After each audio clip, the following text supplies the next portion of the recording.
What's going on, ladies and gentlemen, and welcome back to another edition of the Triple Threat Show. As always, I'm your host, Maverick Timmy. Join you back on a Friday afternoon. I'm in between work, so I'm in the middle of a quick break. I got to hit work in about 45 minutes, so this is going to be a rapid fire, quick fire show. If you guys are just trying to get some sports news real quick, trying to figure out who's going to win the games tonight in the NBA, who's going to get those 8 seeds, this is the show for you. If you want to get an NHL breakdown of what's going to be going on in the NHL over the next a couple of days as we get into the first round, the NHL playoffs are set. You're at the right place. Talk a little bit of Red Sox as well. You guys, if you guys are just here trying to enjoy some sports talk, genuine fans, Boston fans, you guys are in the right spot. Drop a follow, drop a like. You can follow us here on YouTube. We drop all of our recordings of our streams on YouTube. If you want to see Jeremy and Nolan as well with me, they have all their content over there as well, so you can find all of that. If you guys are just here for the TikTok, follow me here. I post all my stuff here. But real quick, like I said, we got to go real quick, fast, and in a hurry here. That is what we're talking about here for the Triple Threat Show. I know I'm not normally like this. Normally I'm like trying to keep the pace, slow down, know what I'm saying. Nah, throw it all out the window today. I'm going to go rapid fire first and starting in the Eastern Conference. The Charlotte Hornets going up against the Orlando Magic tonight. And yes, I got my tea, don't you worry. But the Charlotte Hornets and the Orlando Magic tonight. This is a game. I want to start with the Magic first because we saw what Paolo Banchero was last time he played in his playing game on Tuesday night against the Philadelphia 76ers, or on Wednesday night, whatever it was. Looking like he was scared shitless. You guys saw my video I posted yesterday. He was scared shitless of the Philadelphia 76ers. This man shows up in Philly, lays an egg, drops 18 points, goes 7 of 22 from the field, and midway through the third quarter, going into the fourth quarter, the entire second half, he's scared to take jumpers, scared to take three-point shots, trying to run into the lane chaotically, trying to put up fall-away jumpers instead of taking wide-open threes because he's scared because he can't shoot them. The other guy that's supposed to be shooting them is doing it well, Desmond Bane, the guy that they mortgaged half their future for, pretty much all of their future for, 5 first-round picks they traded for Desmond Bane, signed him to a 5-year contract. They bring him in. He scores 34 points in that game, pretty much the only good sign for the Orlando Magic in that game on Wednesday. Nonetheless, the Magic end up losing by 12. And I was sitting talking to my buddy Matt McGill, like I said, we were talking about it on yesterday's show when we were recapping this game. Honestly, Paolo Banchero should leave Orlando, and I don't think Orlando's going to get anywhere in terms of being successful. They're not going to get anywhere near the number 1 seed in the Detroit Pistons because Paolo Banchero and Franz Wagner are essentially the same player. They can't shoot the three well. They're big bodies that should just get into the lane, that can get rebounds, that can score points, that can score fall-away jumpers. Franz Wagner is more of a center build versus Paolo being more of a power forward, small forward build. But at the end of the day, you need to get a point guard in there. That's what they tried to get Desmond Bane to do. It hasn't worked out. I just think you need to separate those two in Franz Wagner and Paolo, not only for Orlando's sake, but for the sake of those two players individually. They would be much more successful if they went to somewhere, say the Warriors, for example, who are shopping for a player like that to pair with Steph Curry. Or say the Minnesota Timberwolves, they could go very well with Anthony Edwards. Say even New York City with the New York Knicks, they could go really well with Jalen Brunson.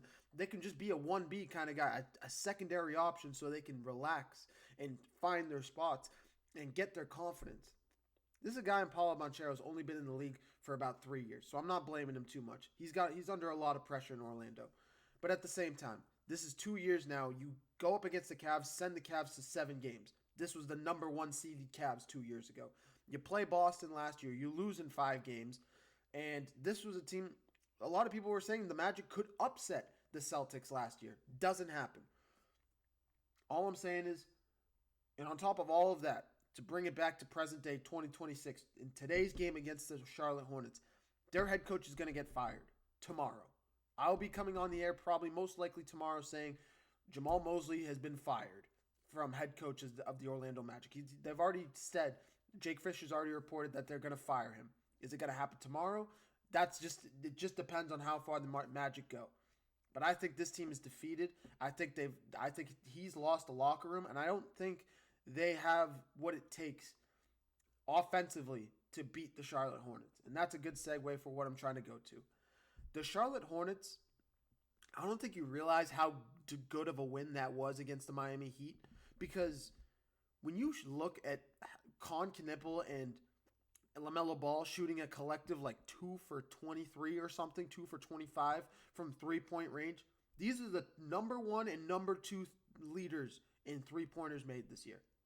And these two guys collectively shoot the worst they have in their entire careers in a playoff game. And they win. And you're telling me they had to face the Miami Heat, who are a better offensive team than Orlando is? And they had to go on, well, they didn't go on the road. But that matters. What Charlotte did against Miami a couple nights ago matters. And the way they won is what I'm looking at more than anything. Because it was Brandon Miller, it was Miles Bridges, it was the role players that got it done for that team, that were able to continue to take the load of what LaMelo Ball and Con Knippel left for the rest of the team to pick up. Because they, honestly, yes, LaMelo finished with 30. And yes, he had the game-saving layup that put the game on ice, that gave him the lead that they ultimately won with. But it was Miles Bridges that knocked three-pointers down. It was Kobe White that hit the three-pointer down to send the game to overtime. It was Miles Bridges that hit the opening 2 threes of overtime that gave him the momentum as they went forward through it. Brandon Miller played a good portion of that game and made some crazy good impactful plays. When you look at it collectively, it was the Hornets' role players, Moussa Diabate even, their role players that stepped up and won that game, not LaMelo Ball and Con Knippel. So tonight, I'm expecting them to flip that script. I'm expecting both of those guys to go out there and show up tonight and show how good both of those players can be. I expect LaMelo Ball to have a good shooting night. I don't think he's going to take 25 shots like he did the other night, but I think he was taking 25 shots just to get his jumper going, just to find some confidence in his shot, which it was not going whatsoever. And Con Knippel, like I said, 0 for 6 from 3. He shot like 1 for 9 from the field. I mean, this is a kid in Con Knippel who's in conversations for Rookie of the Year, who was my Rookie of the Year until Cooper Flagg decided to start dropping 50 bombs every other day. So, when we're talking about this is what the Charlotte Hornets can be. This is how good they are offensively. And you're telling me a team in the Orlando Magic that have one guy, that has literally one guy that can shoot the 3, is going to be able to match up against this? It's not going to happen. And the Hornets had their bad night. It's already gone. They're due for a good night. So I wouldn't be shocked if we see Charlotte go out there and beat the Orlando Magic by 25 tonight. Yes, you heard me say 25. The Charlotte Hornets are going to put a rumping on the Orlando Magic tonight. And Jamal Mosley's going to go out there and have a look pretty bad in his final game. And the Hornets will go up there and face the Detroit Pistons in the first round of the playoffs. That's my take on the Eastern Conference. That's just my take on the 1-8 series. Tell me if I'm wrong. Let me know what you think. But switching gears to the Western Conference, and I saved this on purpose because this is absolutely the better game. This is the more entertaining game. This is the more star-studded game. This is where all eyes are going to be drawn. Not just because of who they're playing in the first round, because whoever wins this game is going to get swept. Let me say that first and foremost by the Oklahoma City Thunder. They're going to get swept. They're going to lose every game by 20 points, if not 10, at least 10 plus points. Maybe they'll make one game close and they'll lose by 10. But every other game, 15, 20, 25 points. Seriously. That's how good OKC is. And neither of these teams match up with what OKC has to offer. I don't care about no Golden State. I don't care about what Steph Curry brings to the table. I like Steph Curry, but he can't do it. He's not a one-man show. Not against what the Oklahoma City Thunder have to offer. Not against that stacked roster with SGA and Jalen Williams and Chet Holmgren, Isaiah Hartenstein, Lou Dort. They have offense, they have defense, they have role players. They're the number 1 ranked team. They won the NBA championship last year. They're gonna they're the favorites to win the NBA championship this year. They have the MVP candidate, back-to-back MVP in the NBA. He won last year, is most likely going to win this year. Oklahoma City's loaded. Neither of these teams are going to beat them. Neither of them. I would be shocked, absolutely shell-shocked, if either of them win one game. One. So, that's what these two teams have to offer. But, like I said, when you look, when we're dialing it back to what this game means. I said, whatever it was, whenever the Clipper, I think it was yesterday. It was yesterday. That game between the Clippers and the Warriors wasn't just about a play-in tournament. Yes, it was a 9-10 seed, but it was more than that. It may be the last time we see Steph Curry and Draymond Green on the court together. It may be the last win in Al Horford's playoff career. It may be the last win for Kristaps Porzingis in the playoffs in a long time because his career is starting to fall apart. I don't know where he's going to end up. Maybe he ends up with the Lakers and he continues his playoff career and continues to be a good role player. But honestly, with his injury history, with how he's been this entire year, all of these guys that I just mentioned, they've all been in the league for like 10 years. They're all old heads. They've been in the league. They're experienced. They're veterans at this point. Steph Curry's on the record saying, I only got a few years left, man. Draymond Green's already in talks after this season that the Warriors are most likely going to look to move him because, I mean, at the same time, Draymond Green, we love Draymond Green. He's a good defensive player. But you need to start looking for the future if you're the Warriors. You have to start looking at your assets and seeing what you can move to get Steph Curry some help. And unfortunately, Draymond Green is one of those guys that they continue to look at.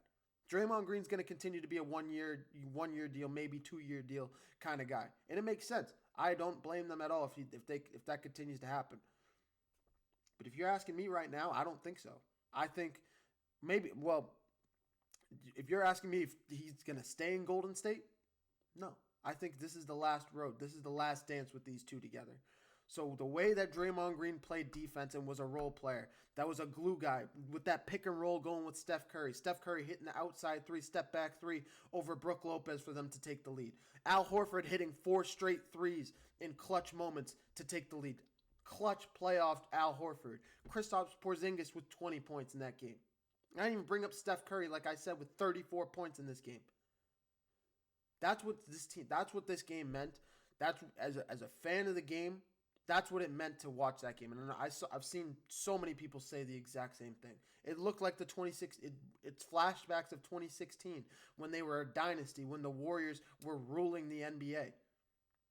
They're not the rulers of the NBA anymore, but they still have the pieces and the remnants of those guys, and they're still there. They proved that on Wednesday night.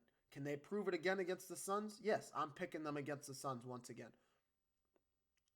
But am I confident? No. Because the Suns actually have a deeper team than the Warriors have. They have a younger team. They have a deeper team. Devin Booker is a legit player. Dylan Brooks continues to prove why he should be in consideration for most improved player this year. I thought he was an all-star this year. At one point, I am on the record. You can find it on the tape on our YouTube page. All of our recordings are there. I am on the record saying Dylan Brooks should be an all-star this year at one point before he got hurt. Now, I mean, he hasn't shown that whole lot of it since. He did have 20 points in that game against the Portland Trailblazers that they ultimately lost. And I think the Trailblazers game was a little bit tough. I think the Trailblazers are a much better team than both of these teams that we're looking at right now. If either of these two teams played the Trailblazers, which the Suns already lost, if the Warriors played them, I'd be picking the Portland Trailblazers to win by 10 to 15 points. And I'm not saying it's because of their youth. The Trailblazers defense are going to give the Spurs fits. They're going to drive the Spurs nuts. Wemby may go out there and have 40 points or 30 points. He may be an assassin, but one man isn't going to get it done for the Spurs team.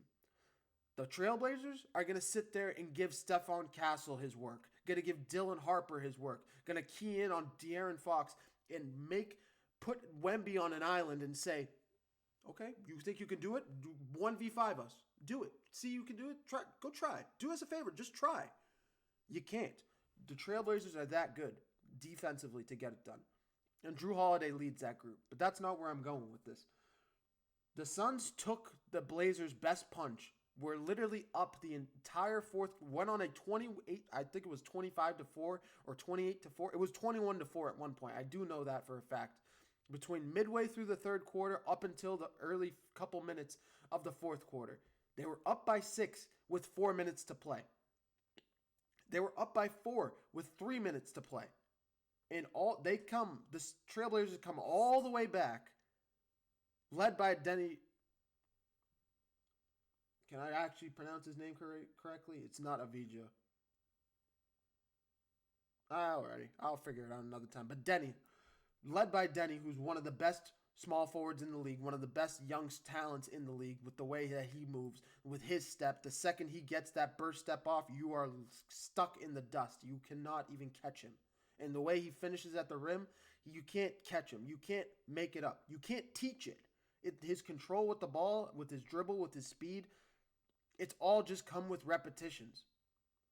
That's what Denny is, and he's a phenomenal passer. He's like a point guard, but he plays like he's a small forward, but he plays like a point guard.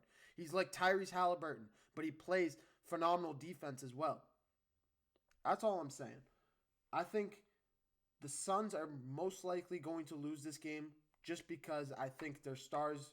I think this. I think the Warriors are going to do the same thing to the Suns what they did to the Clippers a couple nights ago. And yeah, that sounds a little bit hyperbolic or just like it's not going to happen again.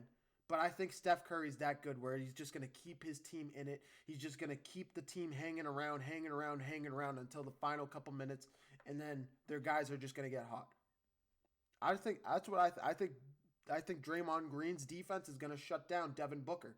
I think their defense in general are going to shut down the Phoenix offense. Unless Jalen Green shoots the way he did against the Trailblazers and has another 35-point game, which he generally could.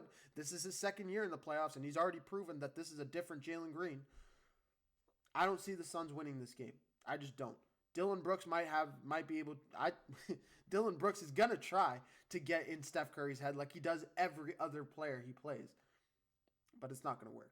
Steph Curry's gonna go out there and have another 30-piece game, and the Warriors are most likely gonna win and go on to face the Oklahoma City Thunder in the first round. I could be wrong. I still think this game is kind of a coin toss. I was literally waiting until I hit go live to pick this game because I couldn't. Everywhere you look, it's like, are you gonna pick against the Warriors, which I already did in the first round, or are you gonna pick the Suns, who have the better team all around? I'm not picking against the Warriors with how they've been playing down the stretch and with their guys. I'm just not doing it. I'm not picking against Steve Kerr. It's not happening. So give me the Warriors to go on to face the Thunder, and like I said, the Thunder are going to win that series in 4 games. I'll be here to preview the Pistons and the Hornets tomorrow because I do have more to talk about with that series than I do the Thunder and the Warriors. That's the only reason I'm not bringing it up yet. And kind of for time's sake, but you know what I'm saying. Outside of that, that's all I got for NBA today, guys. That's literally, we are 48 hours away from the NBA play, less than 48 hours away from the NBA playoffs starting. They kick off, or tip off, I should say, at 1 o'clock on Sunday. So we have some time before then. So I'll be here tomorrow to preview a little bit more of those game ones. But let's switch gears to the NHL. Because the NHL season is officially closed. And a lot of people know, a lot of people are watching this and know me, I don't watch a whole lot of hockey. You know this. But this year, I've been into it. This NHL season has been one of the best we've seen in a long time. The Atlantic Division is loaded. It's literally a bloodbath. Even if you look at the other side in the Western Conference, in the Central, it's an absolute bloodbath at the top with the top 3 seeds. And honestly, one of those series are going to be one of the best series in the entire playoffs with the Stars and the Wild. I think the Stars and the Wild and the Lightning and the Canadiens are the 2 best series in the entire playoffs. Followed by maybe the Flyers and the Penguins you can put in there as well, because those 2 teams absolutely despise playing against one another. Both teams from Pennsylvania, literally the Battle of Pennsylvania. But what I'm saying is, this is going to be one of the best playoffs we've seen in a while. I'm going to start it from the top in the Atlantic. I'm going to start with the Bruins. Bruins taking on the Sabres. That series kicks off on Sunday at 7:30, Game 1. In Buffalo. Bruins have already beaten them 3 times this year. They're 3-1 against them. The last time they played them, they beat them in Buffalo in regulation. That was the Zadorov, not Zadorov, excuse me, the Zaka shot that ultimately put them up 2-1. That they won that game. Not even in overtime, in regulation. I like this Bruins team's chances. I do. A lot of people say that the Sabres are going to win this series in like 5 games. No. I think the Bruins were looking for this matchup. I think they were hunting for it. They wanted it. They were looking forward to it versus those other teams they would have been facing, either the Lightning, the Canadiens, or the Hurricanes. Hell with playing the Hurricanes, and hell with playing the Lightning. Maybe the Canadiens would be interesting because of the rivalry aspect. But the Sabres were absolutely the team that everybody was looking to play in Boston. Everybody wanted to play them. They're the best. They're the best matchup for the Bruins. Offensively, defensively, I think the Sabres have them. But in terms of goalie, it goes to Swayman. The nod has to go to Swayman for the goalie. The Sabres, I like what they bring to the table offensively, but I just can't say that they can get it done. This is their first postseason in 16 years. And yes, Buffalo's going to be rocking on Sunday night. Yes, Buffalo's most likely going to win game 1. But game 2, Bruins are going to steal. Game 3 and game 4 are where our eyes are going to be, where the game is going to matter, where the series ends up being decided. Whoever wins game 3 and game 4. Those 2 games are critical in this series. And then, of course, game 5 and game 6 as well. But I think game 3 and game 4 are the 2 most important games of this, or game 2 and game 3 are the 2 most important games of this series. Because they're going to decide. If the Bruins go down 2-0, they're done. They're done. They're going to lose in 6 games, max. Maybe 5. And everybody's correct. If the Sabres lose game 2, it's tied 1-1 going to Boston. If Boston wins games 3 and they go up 2-1, they're going to win this series in 6 games. And yes, the Bruins are notorious for choking leads. I know. And I'm not about to say this team's different because I've seen it time and time again. Don't bring up 2013. Don't bring up 2018 and don't bring up 2021 or 2022 or 2023. We know all of it. We know the entire history. But this Bruins team has a chance to knock off the Sabres, and I think they'll get it done. Lightning Canadiens will go 7 games. Give me the Canadiens to beat the Lightning. Simple. The Lightning are a good team offensively, but when it matters most, in Tampa, give me the Canadiens with they've been the hottest team through the late part of this season. Yes, they're incredibly young, but give me the Canadiens to win that series. And honestly, it would be also kind of a dream come true seeing the Bruins and the Canadiens back to back, or going head to head, in the second round. That would be a phenomenal series. Everybody would be locked into that series across the NHL. It's literally one of the most all-time rival. It's literally the biggest rivalry in the history of the NHL. Maybe not, or one of the best at least. I'm not well versed enough around the rest of the teams, but I know it is in Boston. Everybody knows in Boston. Everybody knows in Montreal. These 2 teams don't like each other. They have nasty history. Yes, going back into the 90s. It's not the 90s anymore. I get it, but it doesn't matter. They're both young. They're both hungry. That would be a phenomenal second-round series. Hurricanes and Senators. This is going to be a really hard-fought series. Senators are incredibly hot right now, but give me the Hurricanes to win. And then, like I said, the Penguins and the Flyers. These are it's literally the Battle of Pennsylvania. These 2 teams despise playing against one another. You ask Sidney Crosby if he likes playing the Flyers or what he thinks of playing the Flyers. He looks forward to it because he looks forward for the fights that are about to come every time they play against one another. The Flyers are incredibly hot. They're 7-3 in their last 10. They've won 3 straight. They're young, but give me the experience of Sidney Crosby to win this series. That's just my take for them to win in 7 games. I like the Penguins and their chances to win this series because of the experience of Sidney Crosby. This is going to keep being a trend, especially in the first round as we get through these young teams that are smelling their first playoffs in a long time. The Penguins have been here. Sidney Crosby's already won a cup. So this team's he knows what it takes to win these kind of games. If it goes to a game 7, give me Pittsburgh any day of the week. I'm telling you. On the other side, you have the Avalanche going up against the LA Kings. Yes, the Avalanche won the President's Trophy. Yes, they won 55 games this season. Yes, they're one of the best teams in the NHL. But the Kings aren't half bad. The Kings have been sneaky good for a long time, at least the last couple weeks. They've continued to keep their foot on the pedal. Adrian Kemp is still playing phenomenal hockey.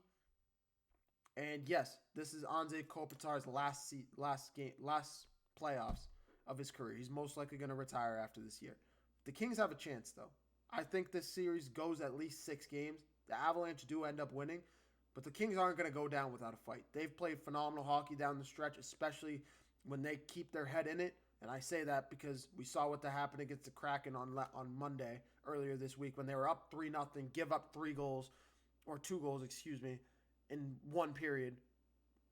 and they have to fight to hold a lead, and they end up winning, but they score 2 goals right after that. But all I'm saying is this Kings team isn't going to go down without a fight. Give me the Kings to fall in 6 games. The Avalanche will move on to the next round of playoffs.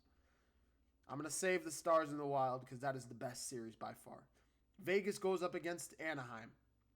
Yes, the whatever you want to call it, this cupcake division of the Pacific Division. It is what it is. But Vegas did end up winning it. Give me Vegas to beat Anaheim in 7 games. Just because Vegas has the experience and they have the physicality to just overwhelm Anaheim. Anaheim hasn't been in the playoffs in years. So once again, this is the youth of the NHL going up against the experienced guys. Give me the experience any day of the week. Vegas goes out there and wins in 7 games. You see the Mammoth going up against the Edmonton Oilers. Give me the Oilers to win in 5.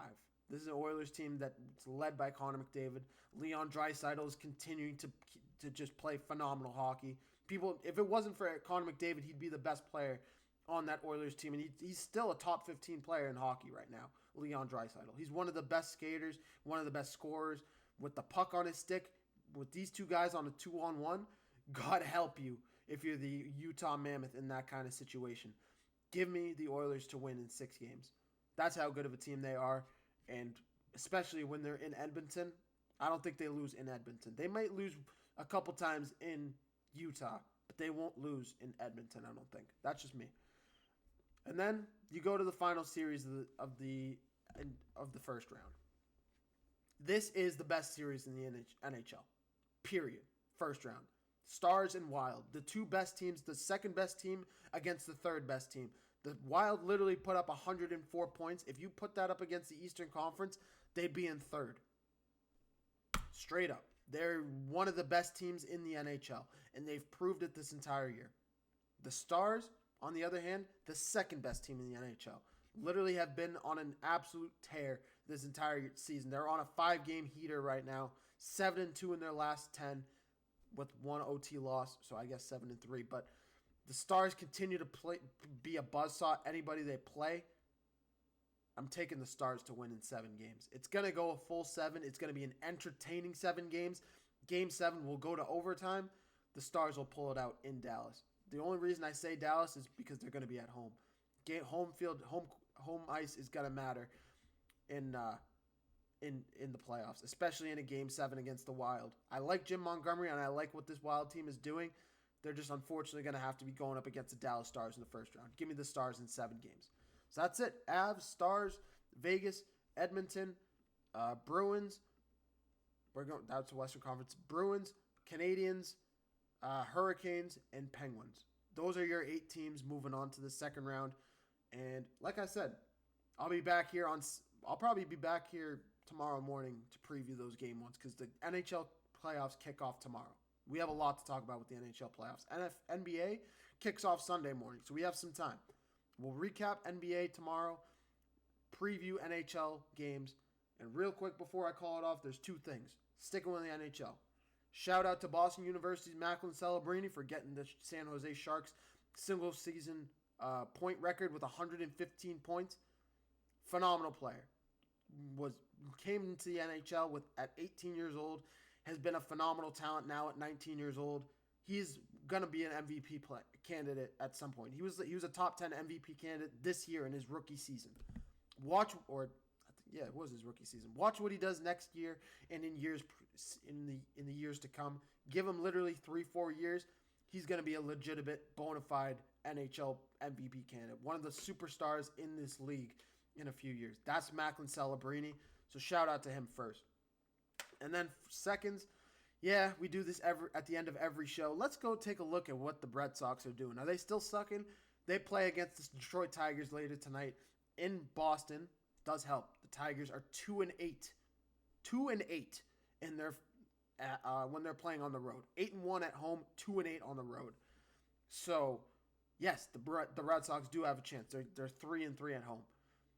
So, give me the Red Sox to win tonight and win this series against the Detroit Tigers. They need to win a series really badly, especially after what Garrett Crochet did against the Twins. Literally earlier this week, They need to win this series. They are hungry for a win. Give me the Red Sox to win tonight and win the series. They're not going to sweep. The Tigers are going to win at least one game, and probably tonight's going to be like a 3-2, 4-2 kind of game. It's going to be a low-scoring, really tough kind of win for the Red Sox, but give me the Red Sox to get it done tonight. That's all I got to say. Show is set for tomorrow, recapping the play-in and previewing some game ones in the NHL. I'll see you guys tomorrow. Peace.